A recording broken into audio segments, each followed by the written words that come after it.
Yung flex lang natin yung ating cellphone holder na ginawa o kung ano-ano lang pinagkagawa natin, kinonvert lang natin. Ito yung mga dati kong mga kung ano-ano eh. Yan, basta mga dati yan. Car holder to, cellphone car holder na luma na, nasira na yung dikit de, yan. Tapos ito syempre mga stand na generic na pang cellphone lang din, ginawa ko, binend ko yan. O yan, ginanyan ko lang yan. Tatanong nyo saan purpose nito. Ito yan, diba natatanggal to eh. Ito na, nasa-assemble lang natin yan eh. Yan, diba? O, ito yung ginawa natin. Yan, cellphone holder yan.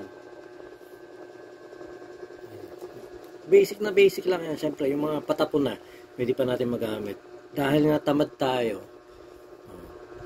Siyempre nilagay natin yan diyan. Tapos ito nilagay natin dito yan. Ang pinaka purpose nito yan, di ba? Yan. Pinaka purpose niyan, kaya ako gumawa ng mga ganyan para pag nagchat-chat ako o naggaganyan ako, may patungan tong ito, may patungan to, basta may patungan to. Pero yan, may maluwag eh. Kanina ako yan eh. Ganyan. Diba? Hindi ka nakangawit, hindi ka nakangalay na. Hindi, ganyan ka. Ganyan lang.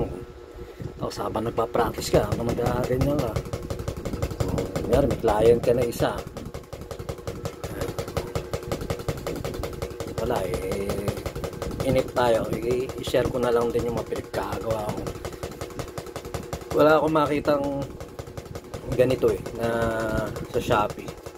Basta yung napopold. Tapos ito syempre nagaganyan, nagaganito. Para ganyan lang tayo. Hawak lang tayo ganyan. Para hindi ka nakangawit. Nakakangawit din kasi yung lagi mo hawak yung cellphone mo, dalawang kamay pa. Eh, sayang din naman. Habang nagkakausap tayo ng client, nag-rudiments tayo. Ayan, diba? Para solid. Tsaka ito, ito lang ang technique dyan. Kung gusto nyo na parang diba ganito tunog dito, yan.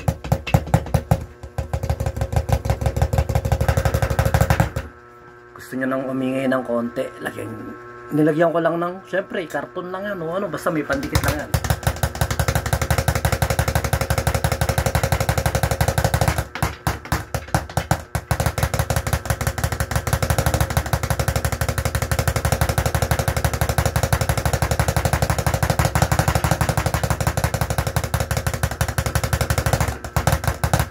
Kaso medyo maingay kaya tinatanggal ko yan.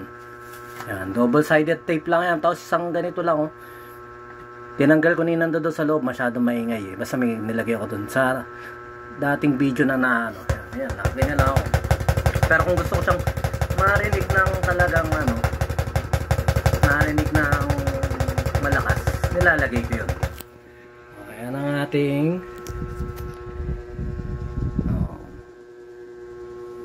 tambayan natin to araw-araw. Pag habang makausap tayo ng client niya o naghahanap tayo, nagsishare tayo ng ads para hindi sayang na sayang yung oras natin. Diba nga ganyan tayo para tuloy-tuloy lang. Double purpose. Yan. Sa mga ka-drums papawis natin dyan, tuloy-tuloy lang tayo, enjoy lang natin pag na-drums.